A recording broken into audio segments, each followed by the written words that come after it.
bro, I'm gonna bite off more than I can chew and then chew like crazy. Like that's all I was thinking about. I was like, I got to get out of here. You're looking at a dude who has a bachelor's and a master's degree without ever taking the SAT, without ever taking the GRE. At any company you're working at, you should be at least doing one of two things. You should be either learning or you should be earning. Ideally, you're doing both. Something unique to my story is that I have a heart condition called Kawasaki's disease. So you got to move, because the one thing I know is that like opportunity is going to present itself in a lot of different ways. And you just got to be able to make sure you're putting yourself in a position to kind of execute what I was starting to learn. And as a byproduct of that, I met my first ever Polynesian professor. It was crazy to me. Our collective navigation through the world is powerful, but also our ability to not only navigate together, but also bring others on journeys with us and provide exposure and opportunities to others within our community is just as important. What's up, everyone? Welcome to Nesian News. Our mission is to connect and inspire our Islander community by sharing Islander success stories with everyone. So stay tuned for the full episode. We've got Jake Kailahi on the show, and he's a Polynesian in tech. Like, this dude is legit doing big things in the startup world, and we'll get more into that later. But it's just awesome seeing Polys in tech and our representation go up. So I'm super excited to learn more about your story, Jake. Yeah, most definitely, man. I appreciate you for having me. This is super cool. Excited for you to kind of continue building out this community and show all the different pathways to people so people can make some stuff Yes, happen. sir. Yes, sir. Yeah. I think I really first want to start off with the Bay Area because that's where you grew up. Tell me about what it was like growing up in the Bay Area and as a Polynesian. Yeah, man. So I'm not probably a typical Polynesian from the Bay, because I grew up in the North Bay in Marin County. So for all my polys in the Bay Area, they know what Marin County uh, has insinuated with or associated with. Um, but for me, I didn't grow up with that many Polynesians. So I'm Afakasi, so I'm half Tongan, and I'm half white, and so um, I was born and raised in the North Bay. My my mom is white and my dad is Tongan, but he passed away when I was really young, and so I was raised kind of by my mom's, and really was the only Polynesian. I think there was maybe like one or two people at my school throughout my middle school and high school years uh, that were Polynesian that I could maybe relate with. Um, um, but I think for me it was it's a little isolating. I was what they usually call for the biracial polys, very Tongan for my peers, and then very white for my Polynesians. Yeah. And so it was unique, man. It was a good. I think it built some character for me to be a little isolated like that, but I think it also allowed me to get comfortable very quickly with being able to move in a lot of different rooms, no matter how I may be being judged, whoever that may Yeah. be. So I've had a couple conversations with people who are half poly and yeah, half something else. And so a lot of the times they've been sharing those types of unique advantages that they gain from the experience. If let's say I'm a Polynesian, half something else, what yeah. would you give advice towards to someone else who's listening to this? I don't even know if it's just for like just half Polynesian or just islanders in general, man. I think Yeah. if you feel like you're on a path alone, I hope it gives you confidence knowing that you might be the first one doing it, because you're creating a pathway for others around you to see a model, see a blueprint, be able to like cultivate different ideas of how you want to show up in the world, and not be afraid of like breaking the dynamics of what people have preconceived notions of who we are and what we do. You know what I mean? Yeah, So, that's so facts, bro. um, Oh my goodness. That's literally how it is. When I came out here to Northwestern, ain't no Polynesian out here at Northwestern. I was oh like yeah, trying to look around, it's like, bro, no one's out here. And I have a conversation about other people who did the same thing. Like Tiana, she went to Stanford. There yeah, in her life, she really didn't have that role model. And so I think you use it as a plus. Use it to say Yeah, something man. that I'm gonna pave the way for the people behind me, and I think that's so sick, man. That's so Most true. definitely. I'm a big advocate of it's kind of a motto I adopted a couple years ago of just like lift as I climb because I know I need to go get it, but I also know that I'm not just moving alone. You know what I mean? It's not just me. There was a phenomenal interview I just heard from Island Mogul boys with Dallas Yeah, Casey. And Dallas, shout out Dallas, but he kind of shared the sentiment about like knowing that how you move is not just for yourself. There's plenty of people behind you that you are now going to be, you know, paving the way for, but also how people are going to assume your like how your culture community operates with whatever biases they may have about you. I know when I was out in Michigan, I went to school in Michigan, and I know Tiana said Stanford, right? But like Michigan, that's a PWI. That for real. 87% white. Yeah, I yeah. mean, I think 10% black, and then international. I rolled up on campus, maybe counted 24 hours to the dot. I was walking down campus, like, "Hey, you play football out here?" And I was like, "No, man, I'm here to get some education, get my master's degree, keep it pushing, and get out of the Midwest because it's too cold for me." But uh, Bro, it's actually freezing out here. Oh my goodness. yeah, It man. hit me because I'm from Vegas, and so coming out here was like, these winters are brutal, man, brutal. So let's time travel back to when you were in high school. Like you said, really trying to think through paving the way forward. And so when you were in high school, what were you up to all the time? And then where did you see yourself going into college? Oh, oh man, I was the typical Polynesian athlete, man. I thought I was gonna go Yeah. play some football. Me and you, man. Me and you. Yeah, I mean that was my journey. I was I got some good accolades for it, and I had some scholarships lined up for it. But actually, something unique to my story is that I have a heart condition called Kawasaki's disease. So um, it's something I've been monitoring since birth. And basically, I used to take baby aspirin every day, and I used to take blood thinners and Plavix and things like 60-year-olds would be taking for their heart, right? Um, and basically, coming into my senior year of high school, when things were starting to ramp up with recruiting and like things were starting to get across the finish line, there, my doctor basically was like, "Hey, man, like we can't really have you. It would be ill advised to pursue football." And, for me, it was like the only thing I knew. It was the only thing I kept up with. I mean, if low key, I probably wouldn't have for all my athletes that are or people who are considering college athletics. You had to keep that 2.5 GPA, to get through that NCAA clearinghouse.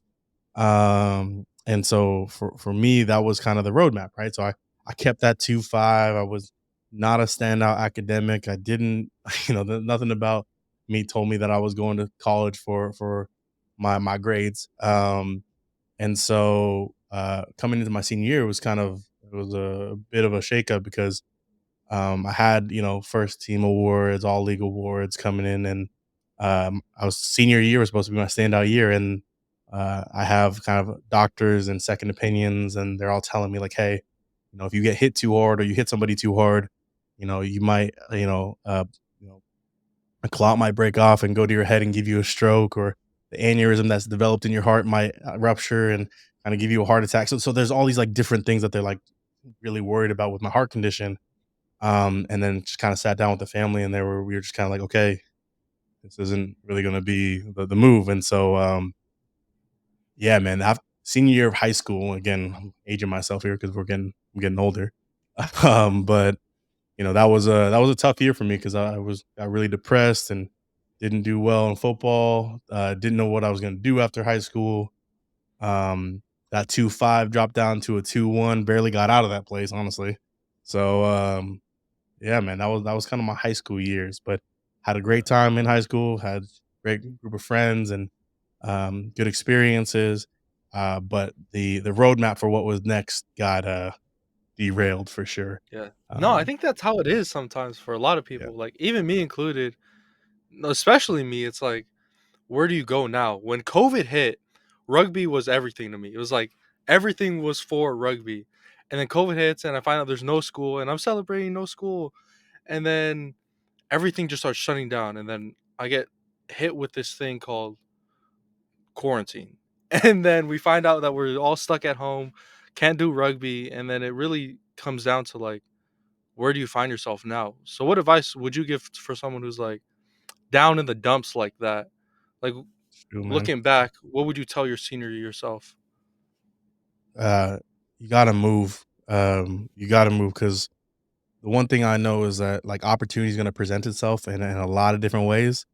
And you just got to be able to make sure you're putting yourself in a position to kind of execute on those opportunities, right? So, Yeah. for me, I feel like I've gone through quite a few different chapters and iterations who I am, and will continue to change and continue to develop and continue to figure out who is Jake Kailahi, right? So, like, these are all things I'm constantly figuring out. And I'm coming up on 30 next year, um, but I think for me, like for example, coming out of high school, um, I just kind of was like, man, I guess I'm going to community college, right? And the best thing I ever did was I signed up for summer English at community college, and not knowing what I was going to do, not knowing why I was doing it, but it was the best thing I ever did because it closed the gap between graduation from high school and courses that I was starting to learn.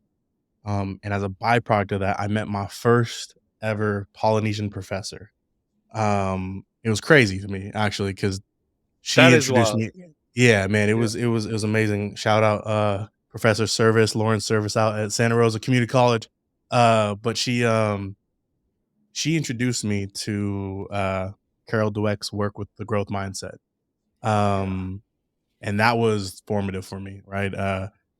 That was basically letting me know, like, hey, bro, hey, you don't gotta be this jock. You don't gotta go be, just use your physical body. You got some unique insights about the world, and you can use your mind. You can apply yourself. You can take that same pressure you apply to your athletics, to your physicality, to your work you putting in for football, and now apply it to your studies. Now apply it to your hustles, whatever that may be.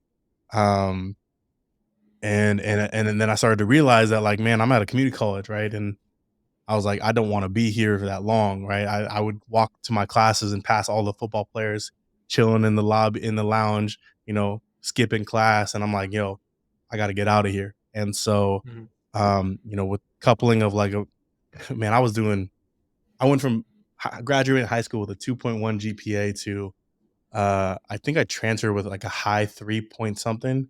Uh, but I was taken because I tested so bad. I was not an academic. I was taking like 18 to 21 units a semester. And I had to get like counselor sign off for all the different courses I was taking. And I was like Wow. low key drowning, and I was working part time at a sports store. Um, and so I don't know why I was like, bro, I'm gonna bite off more than I can chew and then chew like crazy. Like that's all I was thinking about. I was like, I got to get out of here. Um, and then these portals opened up, these opportunities, these structures, these support systems like transfer guarantee in California, where if you're a community college grad, you maintain a 3.0, you're like guaranteed transfer to like maybe a UC, right?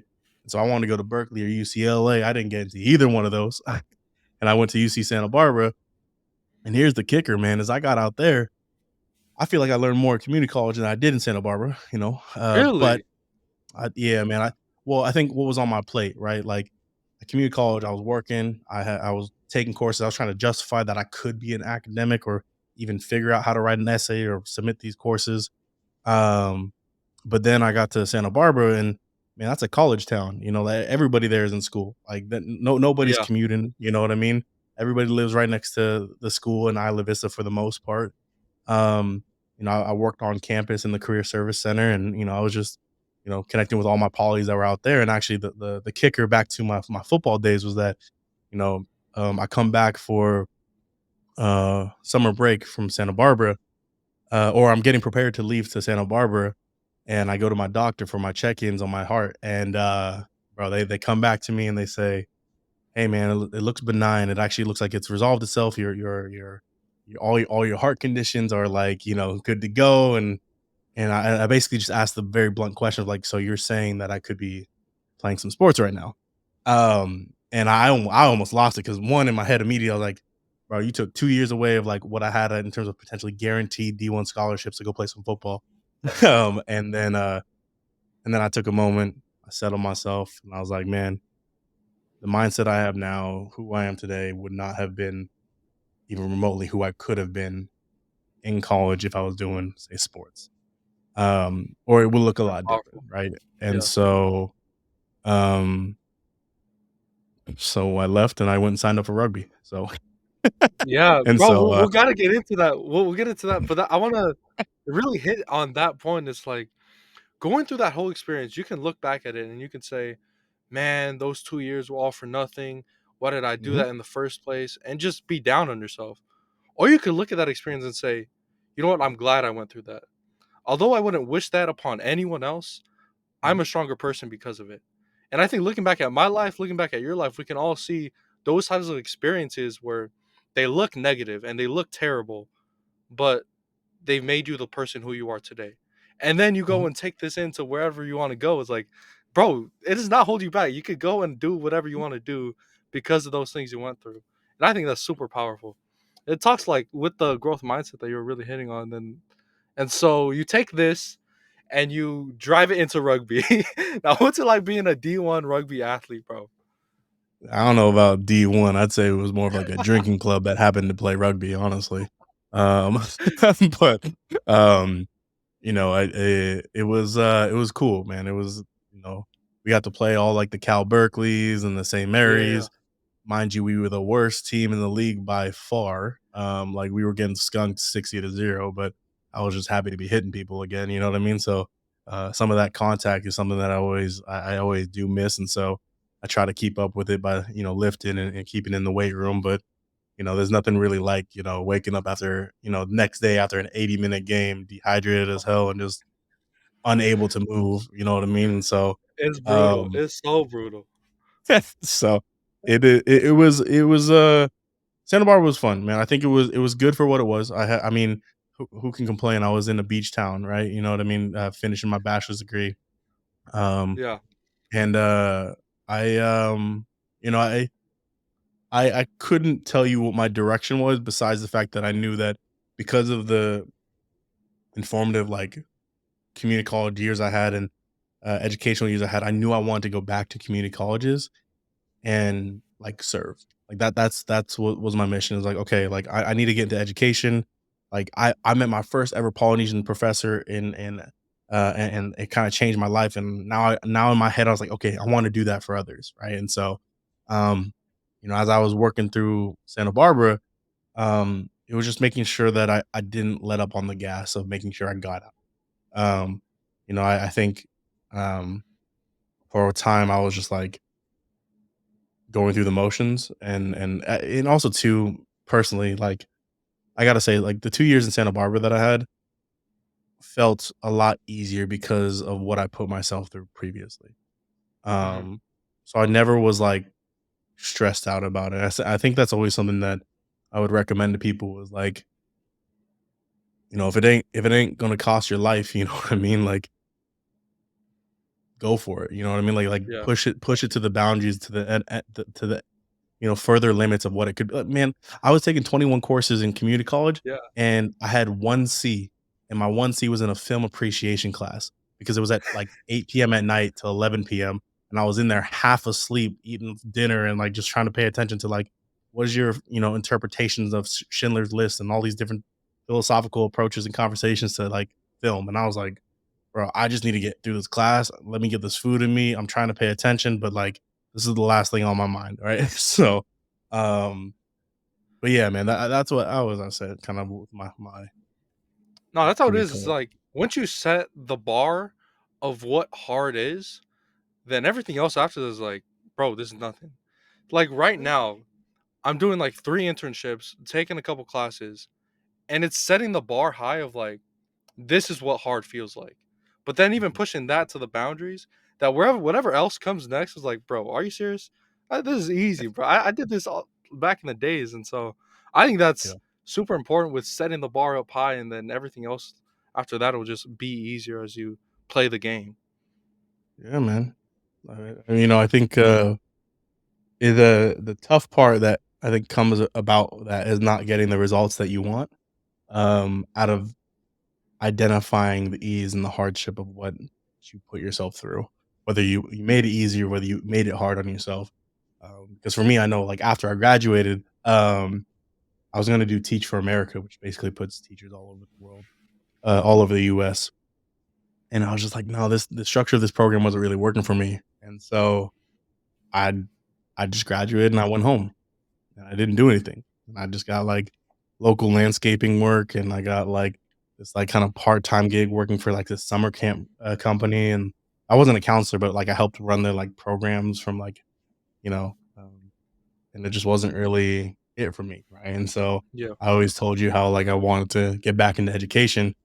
And I realized to work in education, everybody need a master's degree, minimum. And so, um, yeah, man, that actually ultimately led me to like a shot in the dark. I basically Googled who was the top educational programs in the US. Um, I don't know if this is That's the best way crazy. to research your educational pursuits, but I basically just Googled. I was like, who is the best higher ed program out there? And then I came across Michigan State. And then I basically like threw in an application. For some reason, I committed to like writing a whole essay, did this whole thing, submitted it. And then like 3 months go by. I'm like 6 months into this new job, and they're like, "Hey, by the way, you got accepted." I was like, "Oh," and I've only applied to one school. Like I didn't do anything. I didn't apply to any other schools, any other grad schools. I applied to school also too. I applied to grad schools that didn't require you to take the GRE because I was like standardized Oh, it's tests. genius. So no, but check this. So you're looking at a dude who has a bachelor's and a master's degree without ever taking the SAT, without ever taking the GRE, right? So it might be a giant grift, who knows? But I'm just saying, like for me personally, I was able to navigate higher ed without ever and maybe the people aren't going to be too happy about this, but I was able to go to community college. When you go to community college, you don't need to take the SAT. You get into the bachelor's. And there are grad schools that don't require the GRE, and from that point on, I kind of made my way to master's school. So maybe that's why I landed in Michigan for a couple years and it was way too cold. So Yeah, bro, it's freezing. So now you're in Michigan in masters, in getting your yep. masters, and so what are you thinking through are the next steps? Because you kind of took this leap of faith to be out there for school, and now you're looking to the future like, what am I gonna do now? Yeah, man. So my North Star was, always just to get back into community colleges and um I work in higher ed and I wanted to be back in California because that's just where family was. Actually interestingly enough, my fiance, me and her met, started dating 3 months into our relationship. I was like, "Hey, I'm going to Michigan. I'll be gone for 2 years." And so, uh, we did long distance for 2 years, literally 3 Right. months into our relationship.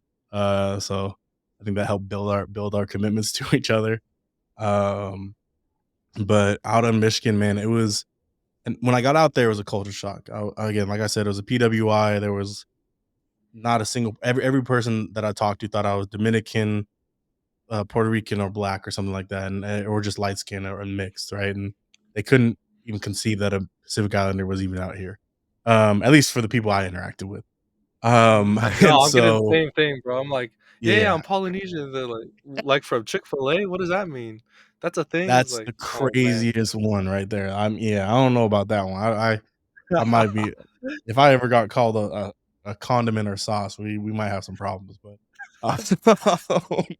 but yeah, man, I'd say, out there, it was, get adjusted, but get involved. Um, and so with that being said, what I did out there was, I don't know if you're familiar with, Eric Thomas at all. Are you familiar with his work? No. So one of the Eric Thomas is a big motivational speaker. He's big on, man, he had a talk where it's like got went viral. It's like how bad do you uh you want to be as successful as bad as you want to breathe or something like that. And it's like this video Mhm. where this guy's working out. Check it out. It'll get you wanting to run through a brick wall. Like all to say. Yeah. Um, but he also went to Michigan State, and so I knew that, and so as I was doing my grad school, I was like, "Okay, get adjusted, get involved," and so basically what I did was I was doing my grad work. I, worked at a grad assistantship, so I was a hall director. Like, literally, if you got in trouble in the dorms, you'd be walking into my office and talking to me about, like, "Why are you drinking? You're 18. Stop hiding alcohol," and all like, so mind you, you have all these kids who have never interacted with, like, a Polynesian person before that are walking into Bro, that'd offices be looking at you. so scary. Bro, I was sitting there, like, in my head, I'm trying to keep a stone cold face and make sure, like, we're good, and then these kids are, like, balling up, Probably crying, freaking scared to out. They're death. thinking their life's Oh, over man. because they, and I'm just like, man, I'm just trying to get my education and keep it moving. I'm here for you. Like, honestly, a lot of the students I worked with out there was actually really cool because um I got to meet a lot of mission driven students, and I'll never forget that. But like, obviously, there were some students that were just like, I'm at Michigan State. I'm trying to party. I'm trying to get after it. Do whatever. But um, I think, like I said, get adjusted, and then get involved. Similar to kind of my community college days, um, I was like, let me go bite off more than I can chew. And so Yep. basically what I did was the grad assistantship was paying my way for my graduate degree. So I didn't pay for my graduate degree at all. They gave me housing and a food stipend to be out there and take care of the halls. But on top of that, so I'm doing my grad school. I'm working probably 20, 30 hours a week for the hall director work. I live in a hall in a dorm, like literally, like I'm the main hall. Like if you walk down in this dorm, it looks like a closet. Like you open this closet, it's my apartment, and I'm like, cool, dude. I just hear kids screaming in the hallways in the middle of the Oh, night, man. um, but on top of that, right? So I'm doing the grad school, I'm doing the grad assistantship, and I was like, okay, what else can I do? And like, let's get involved here. So then I signed up to be a tutor, a grad tutor for the student athletes services. So I was tutoring the Michigan State football players, and then on top of that, I found this program where it was called the Community Engaged Scholars Program, and they needed a grad coordinator, and so I started working on that too. So I had 3 jobs more or less where I was like, okay, now I'm in the community engaged college program where I'm working with like local programs and nonprofits and organizations in Michigan, Detroit, Flint, like, and so now we're getting involved in the community, helping these learners kind of go do some volunteer and then also get the opportunity to get some scholarships.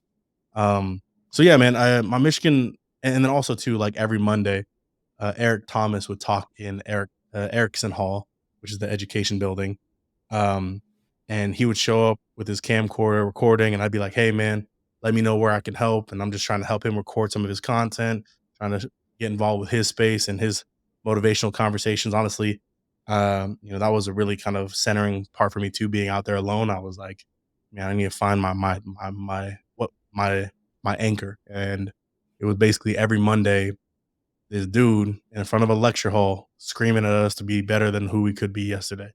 Um, and so that worked for me, right? I'm very big on candid feedback. You could talk all kinds of crazy, and tell me how I can improve myself. I won't take it personal. Just don't disrespect anybody around me, and more so. Either you can talk crazy to me. I usually don't get too affected by that stuff. Um, but for those that I care for, then that's a different story. Um, Yeah.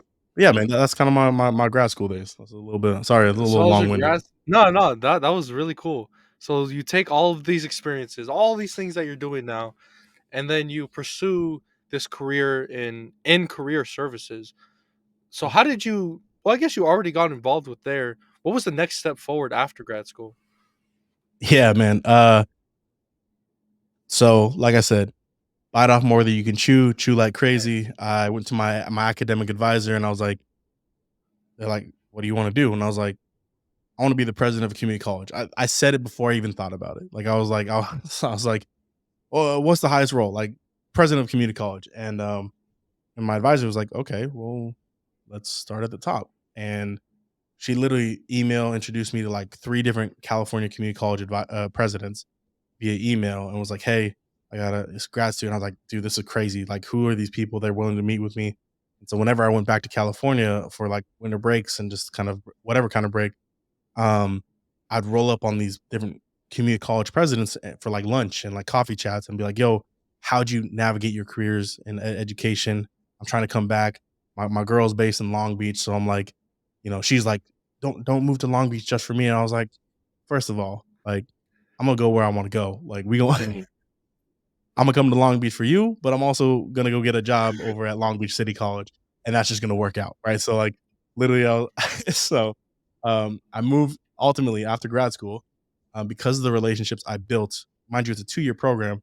I started building relationships before I graduated a year out with community college presidences and different people, leaders in the community college space in California, and I was able to come across an opportunity over at Long Beach City College where it wasn't like a 10-year role, it wasn't any kind of like it was honestly a contract role, 0 benefits, no nothing. I got paid pennies, like, based on what you would need to be earning in education or what you need to be earning in California.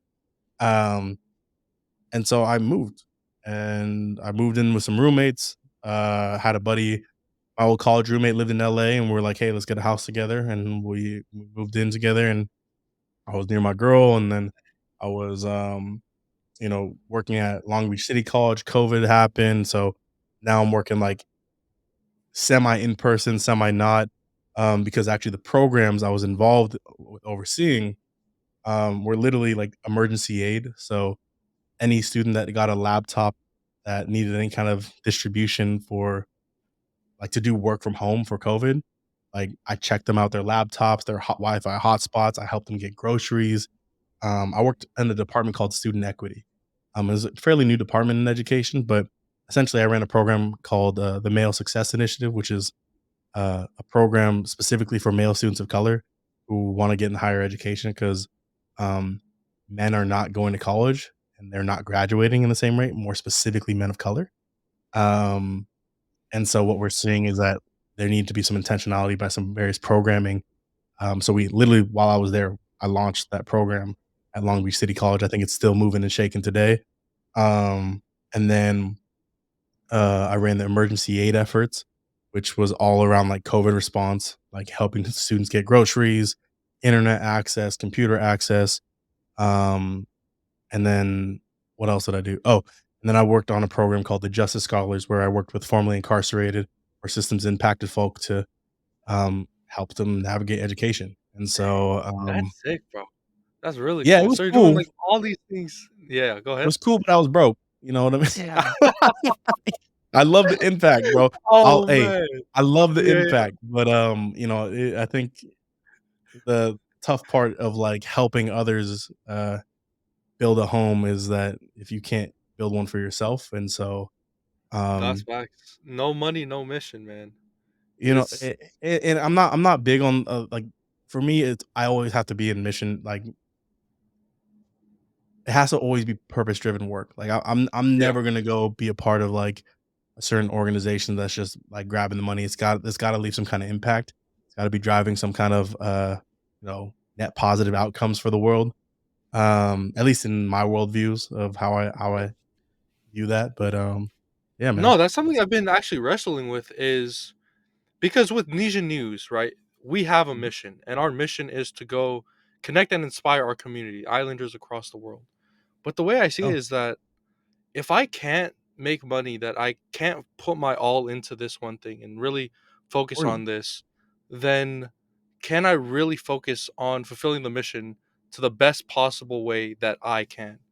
What do you think of that idea? Because that's kind of what I come to is like if I can't make money from this, then I can't put my all into making Nesian News as big as it could possibly be. The way I would frame it for myself would be either one of 2 things.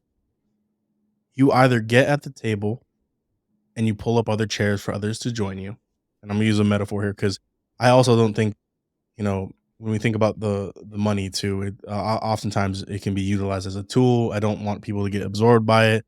Not the only thing that matters in the world, right? But it's an important vehicle and tool to get to where the impact that you wanna have in the way our society is set up. And so I think the way I look at it is that, 1, you either get to the table of whatever mission, whatever goal you have, and then you create and you pull up chairs to that table so others can join you there to impact your community at a larger, greater scale. Um, the other way I look at it is that once you've kind of established yourself, once you've got some wins under your belt, go build your own table, right? Go build whatever organization, build Nesian News, build all these other platforms that are going to work for your community to help you drive success and impact for who and what is important to you. Um, Yeah. and a lot of times it does take money to do that. And I have no positive or negative way to approach it now. I think when I was a little bit younger, I had a very radical view of what I thought the world was and what I how I could impact it. Where I sit today, I realize that to create the impact that I want and the change I want, I'm going to need some tools and some vehicles to do so. And some of that's also going to be from a fiscal perspective. And so, I think a great example of this is that I work in tech now, and I worked in education, but one of the things I struggled with was that we had 3 to 4 programs fighting over, $5,000 grants, and people very, very, worried about their stake or their program when $5,000 to, a large organization or a startup or these other spaces may not be it may be a drop in the bucket by comparison. You know what I mean?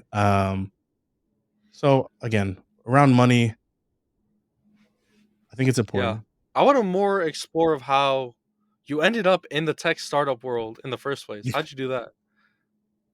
Well, it was a byproduct of a couple clues, right? So I was working in LA. I wasn't making enough money. I was having great impact. I loved the students I was working with.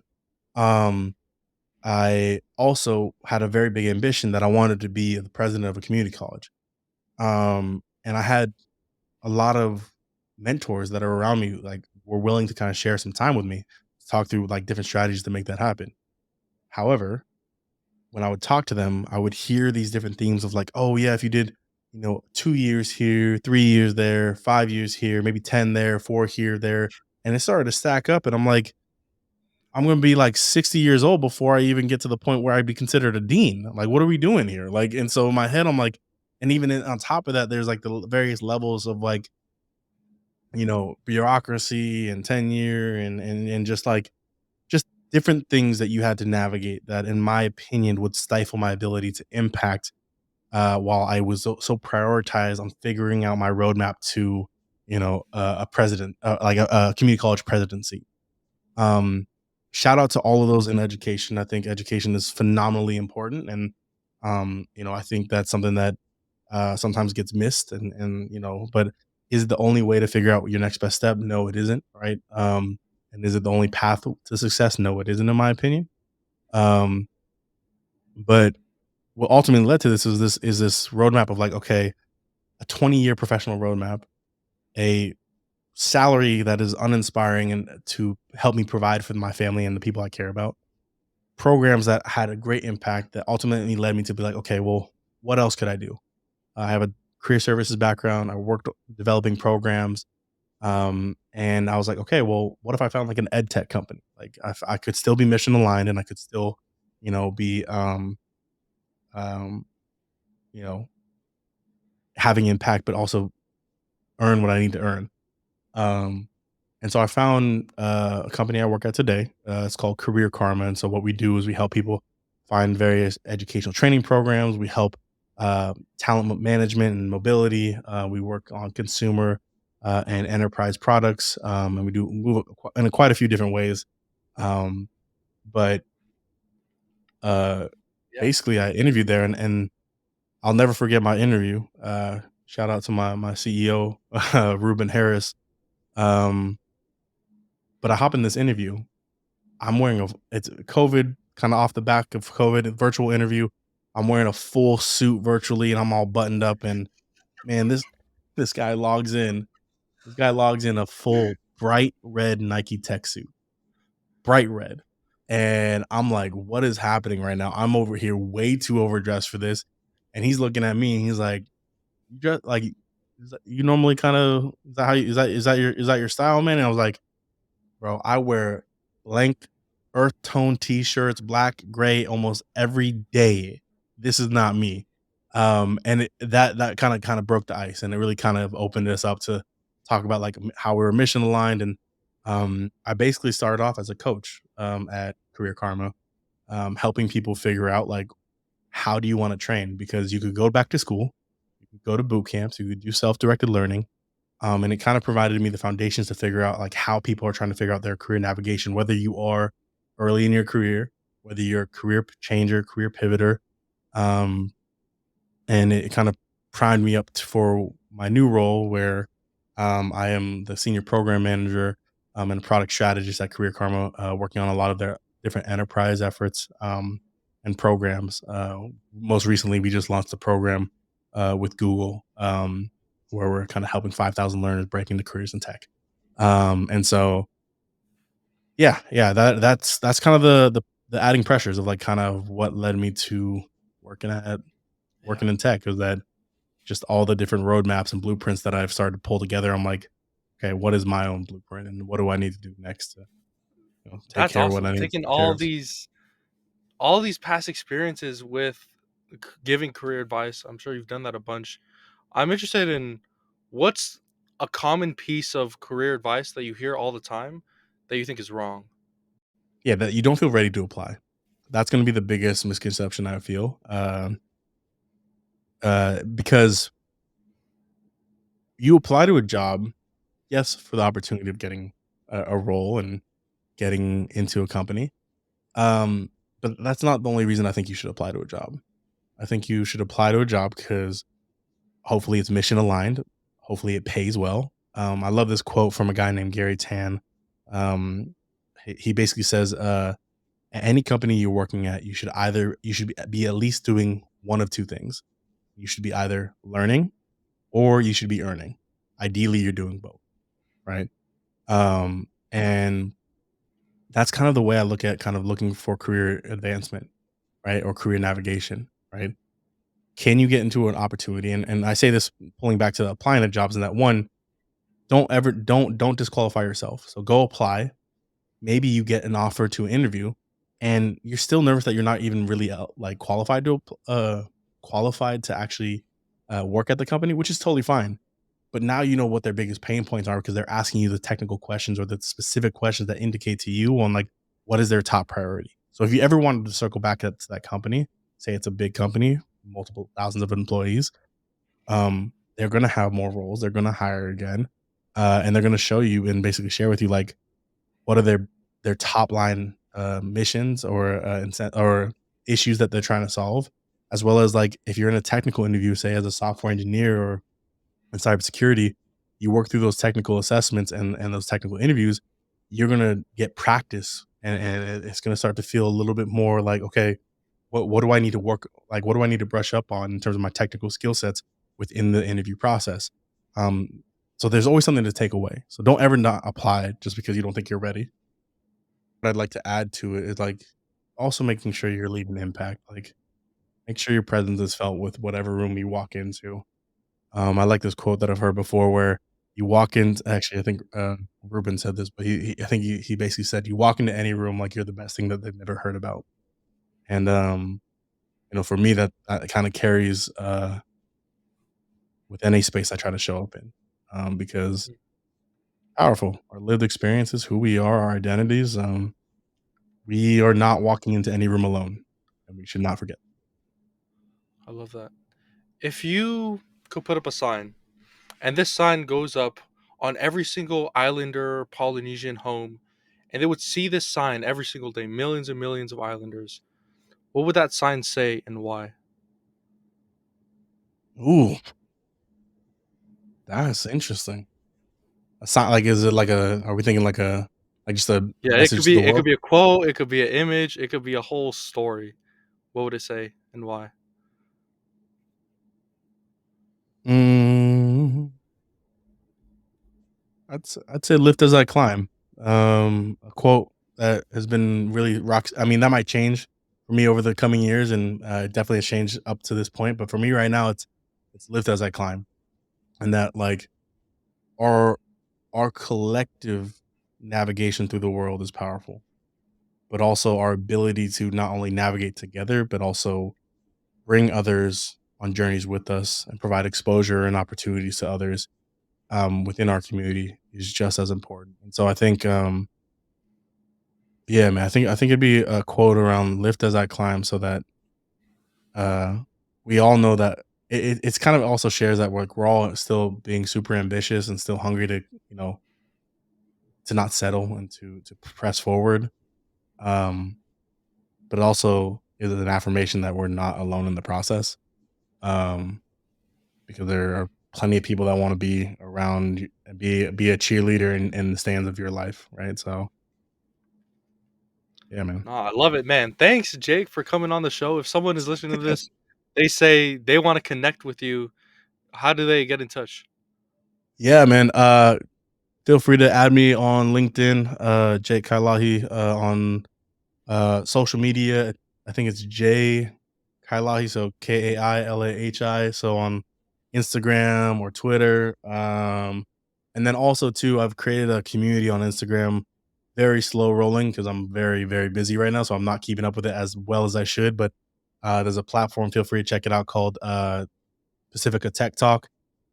Basically, I'm just trying to pull together some islanders that are all in tech, share their insights, share their journeys, and try to help those that want to break into tech themselves. So Yes, let me sir. know where I can help, man. Big things happening for Polys and Tech, man. You guys should really check it out. I think he's gonna be a big name in the field, and I can't wait to see where things go there. But great having you on the show, bro. Thanks, brother. Hey, you made it. Thanks for listening to this Islander success story. If you want more of these, head over to Nesian.news. Sign up for our newsletter. We'll send you an email every single time we put an Islander success story out there. And remember, our mission is to connect and inspire Islanders around the world.